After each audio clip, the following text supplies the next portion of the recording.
दोस्तों, आज़ादी की लड़ाई में कुछ नाम ऐसे होते हैं जो सिर्फ इतिहास में खो जाने के लिए नहीं बने होते।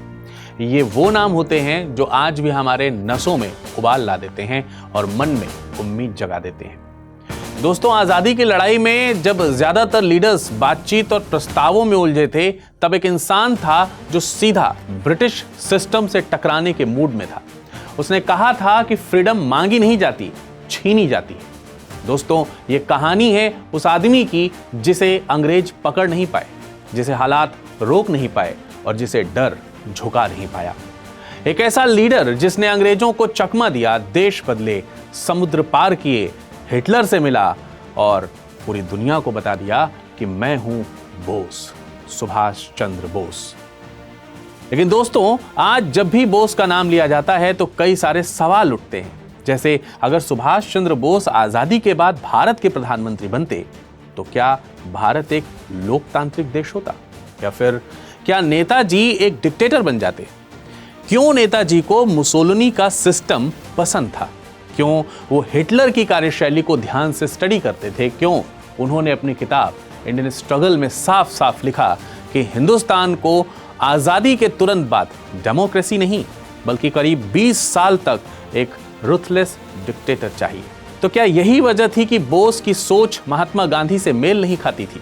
क्या यही कारण था कि पंडित जवाहरलाल नेहरू और सुभाष चंद्र बोस के बीच धीरे धीरे दूरियां बढ़ती गईं? और क्या इसी वैचारिक टकराव ने आजादी की लड़ाई को दो अलग अलग हिस्सों में, दो अलग अलग रास्तों में बांट दिया? दोस्तों, आज की कहानी सिर्फ सुभाष चंद्र बोस की लाइफ स्टोरी नहीं है। आज हम बात करेंगे उनकी विचारधारा की, उनकी उस सोच की जो अपने टाइम से कहीं आगे की झलक दिखाती है। उनके उस विजन की बात करेंगे जिससे अक्सर गलत समझ लिया जाता है। स्वागत है आपका शख्सियत के इस खास एपिसोड में। मेरा नाम है विरद।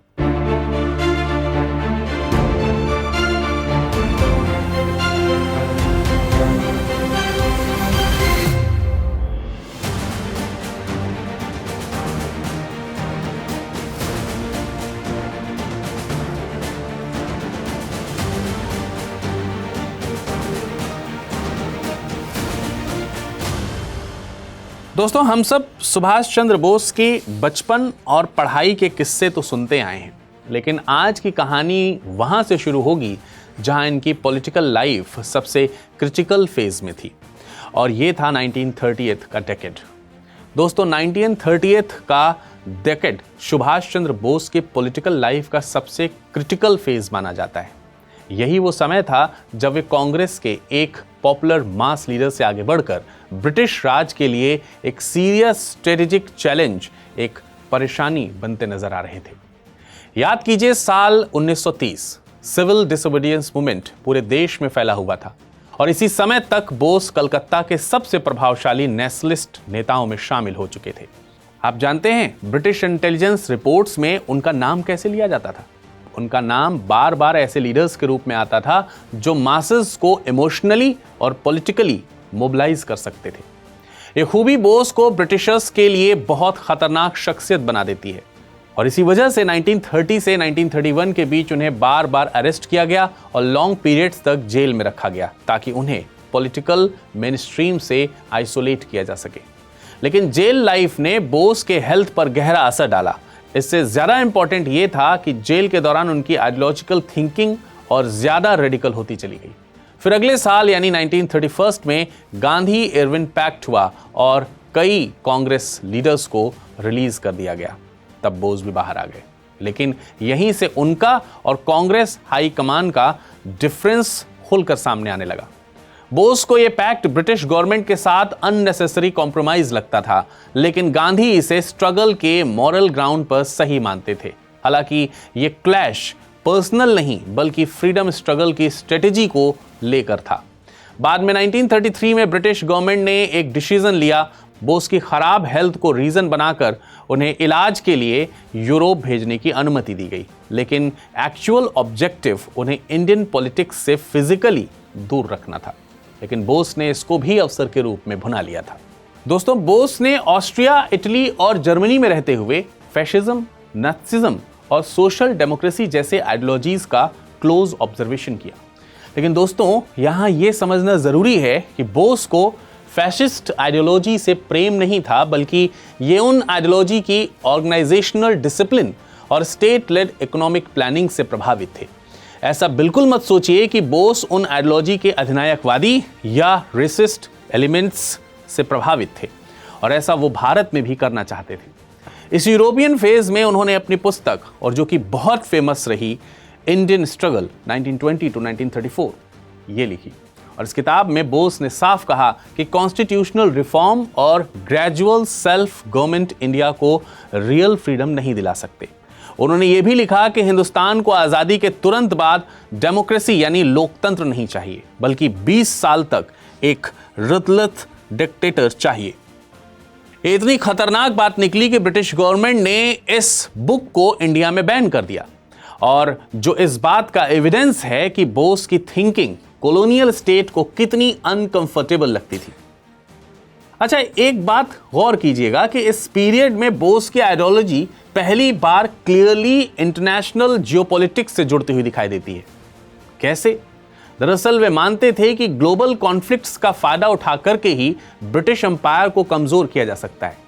बहरहाल 1936 में जब बोस इंडिया लौटे तो उनका स्वागत एक नेशनल हीरो की तरह हुआ, लेकिन ब्रिटिश अथॉरिटीज ने लौटते ही उन्हें नजरबंद कर दिया। उस समय तक यूथ और लेफ्ट लीनिंग ग्रुप्स में उनकी पॉपुलैरिटी पीक पर थी, क्योंकि वे ओपनली सोशलिज्म, इंडस्ट्रियलाइजेशन और मॉडर्न नेशनल स्टेट की बात करते थे। उनका भोकाल ही था कि 1938 में हरिपुरा सेशन में कांग्रेस प्रेसिडेंट चुने गए।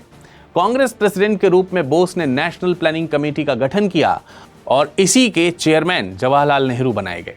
इसका उद्देश्य इंडिपेंडेंट इंडिया के लिए साइंटिफिक और प्लान्ड इकोनॉमिक डेवलपमेंट का ब्लूप्रिंट तैयार करना था। यह पॉइंट बहुत इंपॉर्टेंट है, क्योंकि इससे क्लियर होता है कि बोस केवल आर्म्ड स्ट्रगल तक सीमित नहीं थे, बल्कि उनके पास पोस्ट इंडिपेंडेंस इंडिया की एक कॉन्क्रीट इकोनॉमिक विजन भी थी। हालांकि दोस्तों 1938 के एंड तक यह साफ हो चुका था कि बोस और गांधी के बीच डिफरेंसेस भी टेम्पररी नहीं हैं। गांधी जहां मास मूवमेंट्स और मॉरल प्रेशर को अल्टीमेट वेपन मानते थे, वहीं बोस ब्रिटिश पावर को हटाने के लिए पावर बैलेंस को बदलना जरूरी समझते थे। यही आइडियोलॉजिकल कॉन्फ्लिक्ट आगे चलकर 1939 के त्रिपुरी क्राइसिस और फॉरवर्ड ब्लॉक की फॉर्मेशन की बैकग्राउंड बना। तो आपके मन में विचार आ रहा होगा कि त्रिपुरी क्राइसिस आखिर है क्या, तो आइए समझते हैं। दोस्तों, त्रिपुरी क्राइसिस को इंडियन नेशनल कांग्रेस के इतिहास का सबसे सीरियस आइडियोलॉजिकल कन्फ्रंट्रेशन माना जाता है।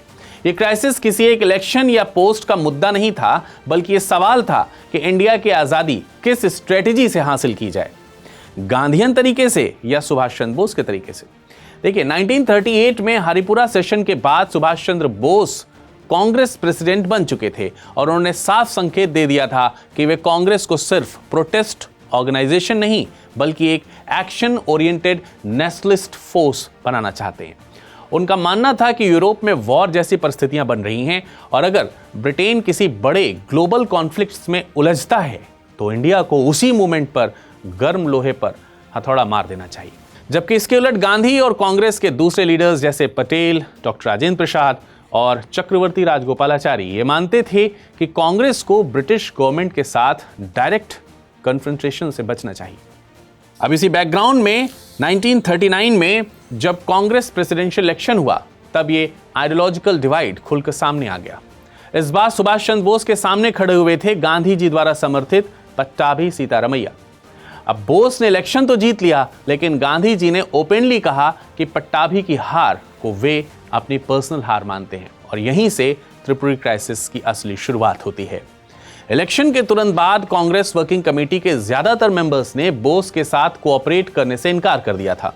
बोस एक प्रेसिडेंट जरूर थे, लेकिन उनके पास फंक्शनिंग टीम नहीं थी। बाद में त्रिपुरी सेशन में बोस ने प्रपोजल रखा कि अगर ब्रिटिश गवर्नमेंट ने 6 मंथ्स के भीतर फुल इंडिपेंडेंस की क्लियर एश्योरेंस नहीं दी, तो कांग्रेस को नेशन वाइड स्ट्रगल लॉन्च करना चाहिए।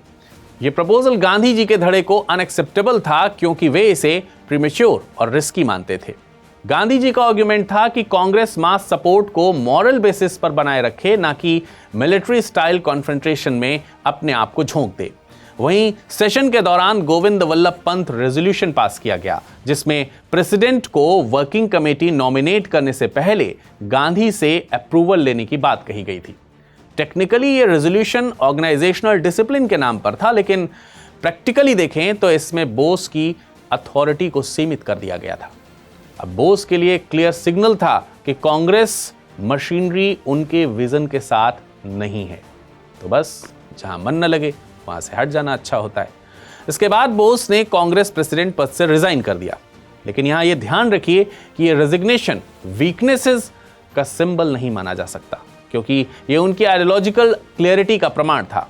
ये कांग्रेस को तोड़ना नहीं चाहते थे, लेकिन वे ऐसे प्लेटफॉर्म पर काम भी नहीं करना चाहते थे जहां उन्हें केवल सेरेमोनियल हेड बनाकर रखा जाए। रेजिग्नेशन के बाद बोस ने फॉरवर्ड ब्लॉक की स्थापना की ताकि कांग्रेस के भीतर ही एक radical left oriented pressure group बनाया जा सके। फॉरवर्ड ब्लॉक का ऑब्जेक्टिव था कंप्लीट इंडिपेंडेंस, सोशलिज्म और ब्रिटिश इंपीरियलिज्म के खिलाफ अनकंप्रोमाइजिंग स्ट्रगल। यहां यूपीएससी पॉइंट ऑफ व्यू से समझना जरूरी है कि फॉरवर्ड ब्लॉक इनिशियली कांग्रेस के अंदर ही काम कर रहा था, बाहर नहीं। दोस्तों, देखा जाए तो त्रिपुरी क्राइसिस ने बोस को उस रास्ते पर धकेल दिया जहां से वे कांग्रेस पॉलिटिक्स से बाहर निकलकर आजाद हिंद मूवमेंट और आर्म स्ट्रगल की दिशा में बढ़े थे। दोस्तों, त्रिपुरी क्राइसिस के बाद 1939 के मिड तक यह साफ हो गया था कि कांग्रेस के गांधीयन लीडरशिप फ्रेमवर्क के अंदर बोस के रेवोल्यूशनरी विजन के लिए कोई रियल स्पेस नहीं बची है। लेकिन बोस का पॉलिटिकल स्ट्रगल यहीं खत्म नहीं हुआ। असल में यहीं से वो फेज शुरू हुआ जहां वे इंडियन फ्रीडम स्ट्रगल को ग्लोबल बैटलफील्ड से जोड़ने की तैयारी में लग जाते हैं। कांग्रेस प्रेसिडेंट पद से रिजाइन करने के बाद बोस ने फॉरवर्ड ब्लॉक को रीऑर्गेनाइज किया और उसे एक डिसिप्लिन्ड, आइडियोलॉजिकली कमिटेड प्लेटफॉर्म बनाने की कोशिश की। और जैसा कि मैंने आपको पहले ही बताया है कि फॉरवर्ड ब्लॉक का ऑब्जेक्टिव कांग्रेस को कमजोर करना नहीं था, बल्कि कांग्रेस के भीतर एक परमानेंट प्रेशर ग्रुप बनाना था जो कंप्लीट इंडिपेंडेंस और सोशलिस्ट रिस्ट्रक्चरिंग की डिमांड को लगातार पुश करता रहे। इसी समय सेकेंड वर्ल्ड वॉर की शुरुआत सितंबर 1939 में हो गई। उस समय के वायसराय लॉर्ड लिनिथगो ने बिना कांग्रेस की सलाह लिए भारत को युद्ध में झोंक दिया था। बोस ने वायसराय लॉर्ड लिनिथगो के इस फैसले का जबरदस्त विरोध किया। बोस ओपनली कह चुके थे कि इंडिया को इस वॉर में ब्रिटिश साइड से सपोर्ट नहीं करना चाहिए, क्योंकि यह वॉर इंडिया के कंसेंट के बिना लड़ी जा रही है। इसके लिए यह वॉर एक हिस्टोरिक अपॉर्चुनिटी थी। यह कहना था कि ब्रिटिश अंपायर को एक्सटर्नल प्रेशर में फंसा हुआ देखकर इंडिया को एक अंतिम प्रहार कर देना चाहिए।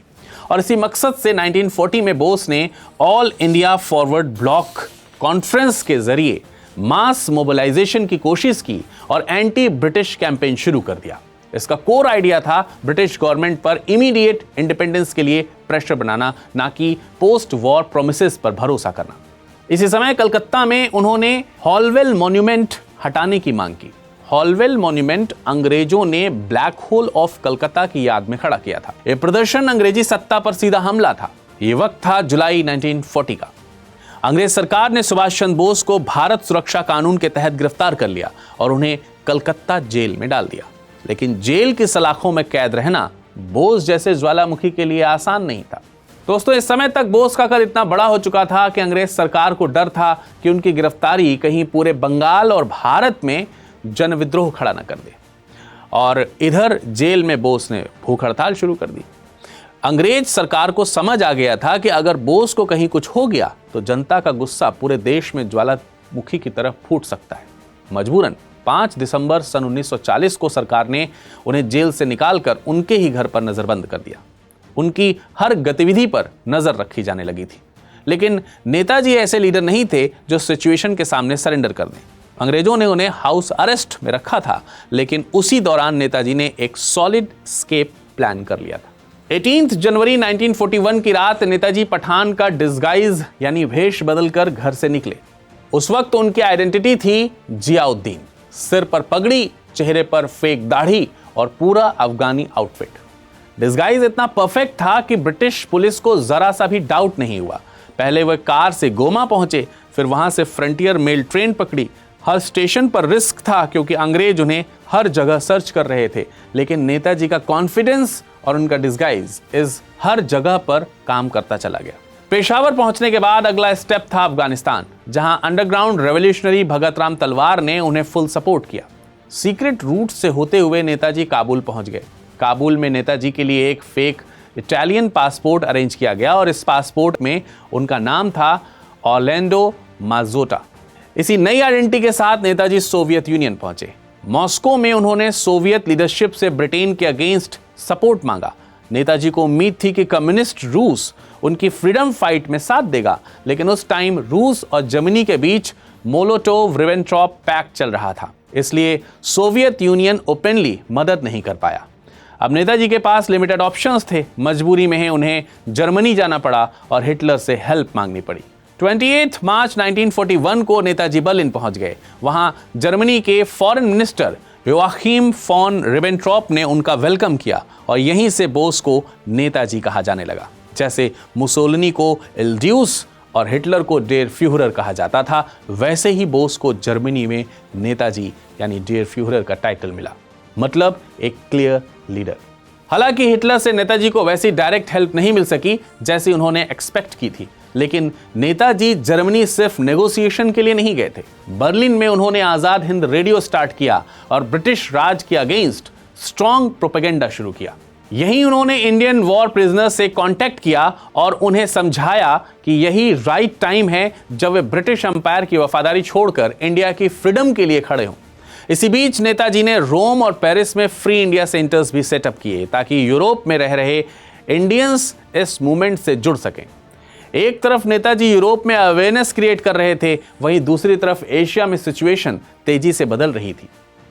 15 फरवरी 1942 जापान ने सिंगापुर और बर्मा पर कब्जा कर लिया और इसके बाद करीब 70,000 इंडियन सोल्जर्स वॉर प्रिजनर्स बन गए। ये वही सोल्जर्स थे जो ब्रिटिश इंडियन आर्मी का हिस्सा थे। अब उनके सामने दो क्लियर ऑप्शंस थे, या तो वे जापानी कैंप्स में रहें या फिर आजाद हिंद फौज ज्वाइन करें। इसी टाइम रास बिहारी बोस, जो गदर मूवमेंट के बाद जापान में रह रहे थे, वो एक्टिव हो गए। उन्होंने इंडियन इंडिपेंडेंस लीग बनाने की इनिशिएटिव ली। मार्च 1942 में टोक्यो में एक मीटिंग हुई जहां रास बिहारी बोस और कैप्टन मोहन सिंह ने मिलकर आजाद हिंद फौज की फाउंडेशन रखी। इसके बाद जून 1942 में बैंकॉक में एक मेजर सेशन हुआ जिसमें 100 से भी ज्यादा इंडियन रिप्रेजेंटेटिव्स शामिल हुए।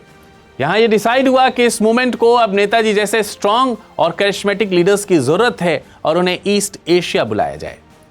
नेताजी 1941 से 1943 तक जर्मनी में रहे, लेकिन जैसे ही उन्हें लगा कि फ्रीडम स्ट्रगल का रियल बैटलफील्ड अब यूरोप नहीं बल्कि एशिया है, उन्होंने ईस्ट एशिया जाने का फाइनल डिसीजन लिया। हिटलर ने उनकी जर्नी के लिए एयरप्लेन नहीं बल्कि सेफ सबमरीन अरेंज की थी। फिर अप्रैल 1943 में नेताजी जर्मन सबमरीन U-180 में बैठे। ये जर्नी एक्सट्रीमली रिस्की थी क्योंकि पूरा का पूरा समुद्र ब्रिटिश नेवी के कंट्रोल में था। कई हफ्तों से अंडर वाटर ट्रेवल के बाद हिंद महासागर में मेडागास्कर के पास उन्होंने जापानी सबमरीन I-29 में ट्रांसफर किया। 13 जून को नेताजी टोक्यो पहुंचे और 2 जुलाई 1943 को सिंगापुर पहुंचे। दोस्तों, जुलाई 1943 में बोस जब साउथ ईस्ट एशिया पहुंचे तब वहां के हालात बिल्कुल बदले हुए थे। सिंगापुर, रंगून और मलाया जैसे इलाकों में ब्रिटिश पावर प्रैक्टिकली कोलैप्स हो चुकी थी। यहां पहले से मौजूद थी इंडियन नेशनल आर्मी यानी INA, जिसे कैप्टन मोहन सिंह ने शुरू किया था। लेकिन लीडरशिप क्राइसिस और जापानीज इंटरफेरेंस के कारण डिसइंटीग्रेट हो चुकी थी। बोस ने आते ही सिचुएशन को समझ लिया। उन्होंने सोचा कि अगर डिसिप्लिन, क्लैरिटी और पॉलिटिकल लेजिटिमेसी नहीं होगी तो आर्म स्ट्रगल सिर्फ सिंबलिज्म बनकर रह जाएगा। और इसी वक्त 4 जुलाई को उन्हें इंडियन इंडिपेंडेंस लीग का प्रेसिडेंट बनाया गया और 5 जुलाई 1943 को उन्होंने सिंगापुर टाउन हॉल के सामने एक ऐतिहासिक भाषण दिया और नारा बुलंद किया, दिल्ली चलो। यहीं उन्होंने एक ऐसी बात कही जिसे हर भारतीय की नस नस में जोश भर दिया था। उन्होंने कहा कि हमारी मातृभूमि स्वतंत्रता की खोज में है, तुम मुझे खून दो और मैं तुम्हें आजादी दूंगा। यही स्वतंत्रता देवी की मांग है। बाद में 21 अक्टूबर 1943 को बोस ने सिंगापुर में Azad Hind government, provincial government of free India की घोषणा की। यह कोई शैडो ऑर्गेनाइजेशन नहीं था बल्कि एक गवर्नमेंट इन एग्जाइल थी जिसे जापान, जर्मनी, इटली और कई एक्सिस एलाइड देशों ने ऑफिशियल रिकॉग्निशन दिया था। बोस ने खुद को head of state prime minister और वॉर मिनिस्टर घोषित किया था। ये मूवमेंट भारतीय इतिहास के भीतर बेहद इंपॉर्टेंट है क्योंकि पहली बार इंडियन फ्रीडम स्ट्रगल ने खुद को एक सोवरेन पॉलिटिकल अथॉरिटी के रूप में प्रोजेक्ट किया था। इससे पहले किसी ने भी ऐसा नहीं किया था।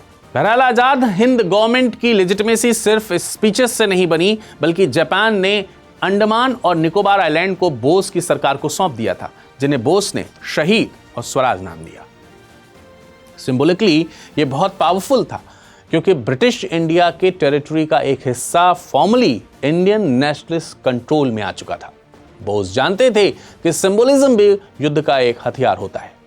इसके बाद बोस ने पूरी ताकत आईएनए के रीऑर्गेनाइजेशन में झोंक दी। आईएनए अब सिर्फ सोल्जर्स का ग्रुप नहीं रही, बल्कि एक आइडियोलॉजिकली मोटिवेटेड लिबरेशन आर्मी बन गई थी।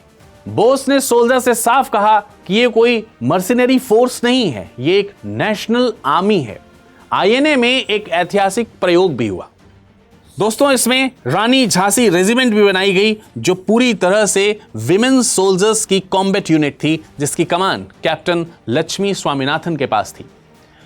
अब दोस्तों, इस बात का इंतजार था कि एक सिग्नल हो। सिग्नल हो गया। 25 अक्टूबर 1943 को सुभाष चंद्र बोस ने सरकार की तरफ से ब्रिटेन और अमेरिका के विरुद्ध युद्ध की घोषणा कर दी।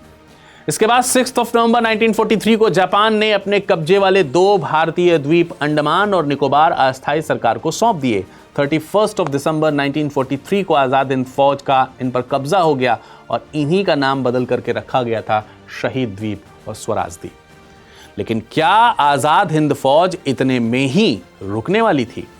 बिल्कुल नहीं।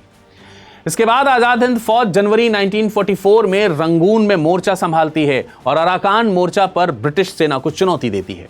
मार्च 1944 में उन्होंने ब्रिटिशर्स को हराया और 14 अप्रैल 1944 को मणिपुर के मोइरांग में तिरंगा फहरा दिया। और ये पहला मौका था जब किसी स्वतंत्र भारतीय सेना ने भारतीय धरती पर राष्ट्रीय ध्वज फहराया था।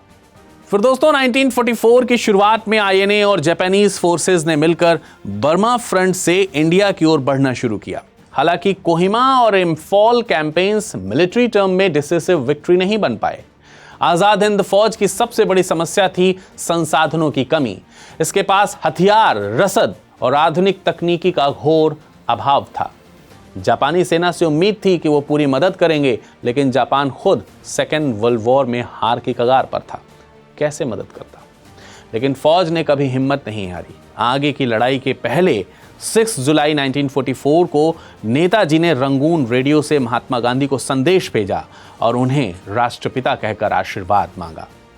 यह ऐतिहासिक मौका था क्योंकि गांधी और बोस के विचार अलग थे। फिर भी नेताजी ने यह जता दिया था कि भारत की आजादी के लिए सभी मतभेद छोटे होते हैं, सबसे ऊपर है तो सिर्फ आजादी। दोस्तों, इसी समय इतिहास की सबसे डरावनी घटना हुई। अमेरिका ने जापान पर परमाणु बम गिरा दिए और जापान घुटनों तले आ गया। अब आजाद हिंद फौज भी पीछे हटने को मजबूर हो गई थी।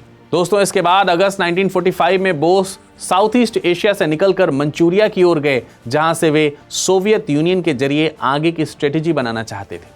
इसके कुछ ही समय बाद थाईहोकू यानी ताइपेई प्लेन क्रैश की खबर आई और ऐसा माना गया कि बोस इसी क्रैश में शहीद हो गए। हालांकि बोस की मृत्यु को लेकर एम्बिग्यूटी तो आज भी बनी हुई है। ऑफिशियल जापानीज वर्जन के अनुसार बोस की डेथ प्लेन क्रैश में हुई थी, लेकिन इंडिया में इस सवाल का जवाब कभी नहीं मिला। बहरहाल दोस्तों, अब हम अपने सबसे इंपॉर्टेंट पार्ट की तरफ बढ़ते हैं और वो ये है कि आखिर सुभाष चंद्र बोस को कैसे समझा जाए।